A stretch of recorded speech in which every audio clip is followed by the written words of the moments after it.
De retour sur InfoSport Plus, bienvenue si vous nous rejoignez. Quart d'heure spécial avec une invitée dans Club InfoSport, Emmanuelle Bonnet-Oulalge nous a rejoint sur le plateau, bienvenue. Merci. Vous êtes candidate à la présidence du Comité national olympique et sportif français, le CNOSF. Les élections, c'est le 29 juin prochain. Nous connaîtrons donc le successeur de Denis Masseglia. InfoSport Plus a déjà reçu les 3 autres candidats, Brigitte Henriquez, Thierry Rey et Patrice Martin. Aujourd'hui, donc, c'est votre tour, Emmanuelle Bonnet-Oulalge. Le grand public vous connaît peu. Vous êtes coprésidente de la Fédération sportive et gymnique du travail avec Gérard Dizet. Vous avez été réélue en février dernier ou avril dernier ? Avril dernier. Alors cette FSGT déjà, ça correspond à quoi ? Quel est votre travail exactement ? Expliquez-nous. La FSGT fait partie des 10 fédérations multisports qui en France fédèrent des associations sportives comme les fédérations françaises de football, de tennis, de handball. Et la spécificité de la FSGT, c'est d'abord ses origines, puisqu'elle est née de l'Union du mouvement sportif ouvrier pour lutter contre la montée du fascisme en 1934. Et elle fédère une centaine d'activités. Elle regroupe 270 000 pratiquants dans 4 700 clubs. Et ce qu'on essaye de faire à la FSGT, et en particulier dans les fédérations multisports, c'est de faire en sorte qu'un adhérent puisse rentrer dans une activité, y rester, y prendre du plaisir et y progresser. Autrement dit, construire des contenus d'activité qui permettent véritablement un sport pour toutes et tous. Cela fait 20 ans, à peu près un petit peu moins de 20 ans, vous êtes dans cette fédération. On va jeter un œil tout de suite à votre CV. Vous êtes entré à la FSGT donc en 2003 et vous avez intégré le CNOSF en 2009. Ça fait donc un moment que vous êtes au service du sport associatif et professionnel, presque la moitié de votre vie. Vous avez 43 ans, c'est ça ? C'est ça. Je n'avais jamais fait le lien avec la moitié de ma vie, mais c'est exactement ça. Pourquoi cet engagement du coup dans cette vie associative au service du sport ? Je sais que vous venez d'une terre de vélo, le Calvados. C'est de là que ça vous vient ? Je pense que vraiment mon coup de cœur a été la rencontre avec la FSGT, puisque j'ai commencé par le biais des relations internationales. Donc j'ai vécu très tôt des projets exceptionnels. J'ai par exemple parcouru un Ekiden, un relais entre Hiroshima et Nagasaki, 500 km en 3 jours pour commémorer les victimes et les bombes nucléaires. Et à travers toutes ces expériences, j'ai compris le pouvoir de transformation du sport, le pouvoir émancipateur du sport.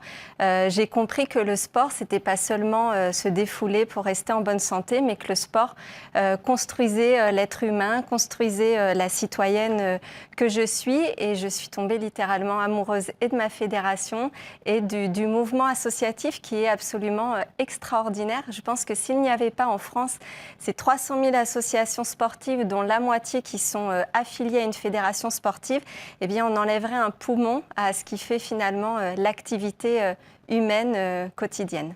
On va étudier votre programme, point par point. Il s'articule en 3 points, votre programme. Il s'appelle « Nous, le sport ».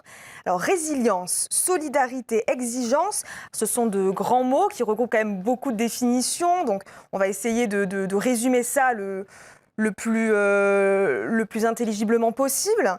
Selon vous, on va parler de résilience d'abord. Selon vous, l'activité sportive, la vie associative et le bénévolat ne sont pas reconnus à leur juste valeur. C'est ça pour résumer ? Je résume bien ? Je pense surtout qu'ils sont absolument essentiels à l'être humain et à la société, et qu'en reconnaissant en effet tout ce qui est fait au quotidien par tous ces bénévoles, par toute cette innovation générée par la vie associative, eh bien, ça permettra de construire notre résilience collective, puisqu'évidemment, on traverse une crise qui est malheureusement historique, et je suis convaincue de notre force collective pour nous relever ensemble. D'ailleurs, cette crise, elle est bien illustrée par ce chiffre qu'on va regarder. Le sport français perd de plus en plus de licenciés, moins 26% de licenciés en 2020 dans l'ensemble des fédérations sportives. Évidemment, à cause de la pandémie, ce chiffre, il est très alarmant selon vous ? Alors, il est alarmant, évidemment, il est lié à la crise, mais je pense que c'est important aussi de se questionner, par exemple, sur le dernier baromètre de l'UCPA qui indique, hors contexte de crise, qu'il y a 20% des jeunes, et principalement des jeunes femmes de 16 à 25 ans, qui renoncent à l'activité sportive en club parce qu'elles n'y trouvent pas un intérêt parce que parfois elles peuvent s'y ennuyer, parce que le cadre n'est pas organisé. Et donc moi, ce que je veux, c'est finalement inviter les fédérations dans 4 ans et se dire qu'on aura réussi les Jeux Olympiques et Paralympiques de Paris, qu'on sera plus fort parce qu'on aura mieux compris les besoins fondamentaux de pratique de la population et les attentes, et évidemment en particulier des jeunes. On parlera des Jeux Olympiques tout à l'heure, mais vous parliez des femmes, des jeunes femmes. Justement, c'est au cœur de votre programme, de votre deuxième point, la solidarité. La parité, c'est quelque chose qui vous tient énormément à cœur. D'ailleurs, parmi les candidats à la présidence du CNOSF, il y a 2 femmes, 2 hommes. J'imagine que ça doit vous ravir. Cette parité, donc, elle vous tient à cœur et vous voudriez même l'instaurer à la présidence du CNOSF, parce que c'est déjà le cas dans votre fédération. Alors plus que la parité, parce que la parité finalement c'est un moyen, moi ce que je vis c'est l'égalité. Donc la parité, la mixité sont des moyens pour parvenir à l'égalité. Ça ne veut pas dire qu'il faut toujours autant de femmes que d'hommes, mais l'égalité ça veut dire que demain on ne se posera plus la question de savoir ou d'essayer de comprendre pourquoi il y a beaucoup moins de femmes que d'hommes dans la pratique comme dans les instances dirigeantes. Donc ça passe notamment par une égalité de moyens. Et ce que je propose, oui, c'est en 2025, puisqu'il faut changer les statuts du CNOSF, une coprésidence du CNOSF avec une femme et un homme, mais également avec quelqu'un issu d'une fédération olympique et quelqu'un qui est issu d'une fédération qui n'est pas olympique. Parce que je crois profondément à la diversité du mouvement sportif et je veux faire de cette diversité notre richesse. J'ai une petite question, j'ai lu votre programme, il y a quelque chose qui m'a interpellée. Vous proposez un budget genré. Je ne sais pas trop ce que ça veut dire, c'est un moyen d'investir dans le sport féminin. Qu'est-ce que c'est le budget? Alors en fait, je ne propose pas d'instaurer un budget genré. Ce que je propose, c'est d'analyser le budget actuel du CNOSF et d'essayer de distinguer ce qui profite au développement des pratiques féminines, ce qui profite au développement des pratiques des hommes, ce qui profite à la féminisation des instances dirigeantes. Et en analysant le budget de cette manière, eh bien, on peut identifier des leviers d'action pour réduire ces inégalités. On va passer au dernier axe de votre projet, l'exigence. Alors l'exigence, ça concerne, si j'ai bien compris, le rôle que vous souhaitez jouer avec le CNOSF auprès des instances. Le ministère des Sports est rattaché à l'éducation. Vous plaidez pour un ministère totalement indépendant, un ministère à part entière. Pourquoi, selon vous, c'est important ? Ce que je veux d'abord, c'est reconnaître la place du sport dans la société. Il faut avoir en tête qu'à 3 ans des Jeux Olympiques et Paralympiques de Paris, le budget des sports est à 0,25% du budget de l'État, du budget de la nation, du budget de nos impôts. Donc 0%, ça veut dire que la ligne pourrait bientôt disparaître. Et donc moi, je veux atteindre 1% du budget de la nation. Et je pense qu'un budget des sports à part entière est une manière de reconnaître que le sport n'est pas un outil à des fins éducatives, à des fins de santé, par exemple, mais qu'il existe comme une activité culturelle, humaine à part entière. Et ce que je souhaiterais aussi, c'est que la dimension liée à l'éducation populaire, puisqu'on a souvent eu des ministères des sports, de la jeunesse et de l'éducation populaire, qui a disparu aujourd'hui des radars et des portefeuilles gouvernementaux, puisse également se réapproprier la dimension sport. On l'a vu pendant la pandémie, pendant la crise de la Covid, le sport était souvent absent des discours du gouvernement. Certains ont eu un sentiment d'abandon, voire de mépris. Est-ce que déjà vous partagez ce sentiment et comment faire pour concerner plus le gouvernement, pour placer le sport au centre des préoccupations du gouvernement ? Alors d'abord, je pense que le gouvernement n'a pas mis de côté la pratique sportive puisqu'il a très vite autorisé à aller courir, par exemple. Ce qu'il a mis de côté, c'est la pratique sportive associative. Et en effet, c'est vraiment dommage parce que les bénévoles, les clubs se sont mobilisés très rapidement pour créer les conditions d'une pratique encadrée.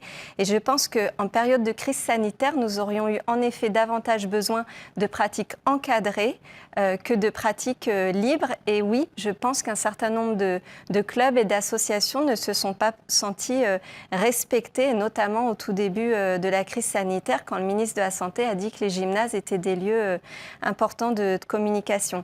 Et pour moi, le levier le plus important pour que les pouvoirs publics prennent en compte le sport, eh bien, c'est qu'il y ait une réappropriation politique et citoyenne de ces enjeux par les adhérents eux-mêmes, par les clubs. Les clubs sont d'abord des associations et le rôle d'une association, association, c'est de contribuer à la vie de la cité, à la vie du village. Et je suis convaincue que les pratiquants ont envie de faire reconnaître davantage leur activité quotidienne, qui est organisée après leur vie de travail et qui est éminemment politique pour notre vie à toutes et tous. On l'a compris, le tissu associatif vous tient beaucoup à cœur, mais j'imagine que vous vouliez aussi travailler avec des sportifs de haut niveau. Vous avez besoin de porte-étendard.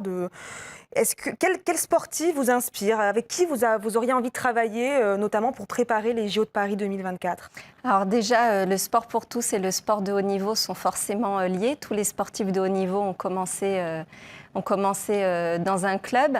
Moi, je suis très attachée à l'idée que les sportifs de haut niveau doivent davantage être pris en compte. D'ailleurs, je trouve que l'actualité sportive autour de Roland-Garros ou autour, par exemple, du renoncement de certains sportifs aux Jeux Olympiques parce qu'ils sont pris par leur équipe professionnelle, je trouve, doit nous interpeller sur la place singulière des athlètes de haut niveau. Et donc, moi, je veux associer la commission des athlètes de haut niveau à des prises de décision sur, par exemple, des programmes de recherche qu'il faudrait mettre en place pour les soutenir dans leur vie de sportif, mais aussi dans leur vie de citoyens, de citoyennes et d'humains, tout simplement.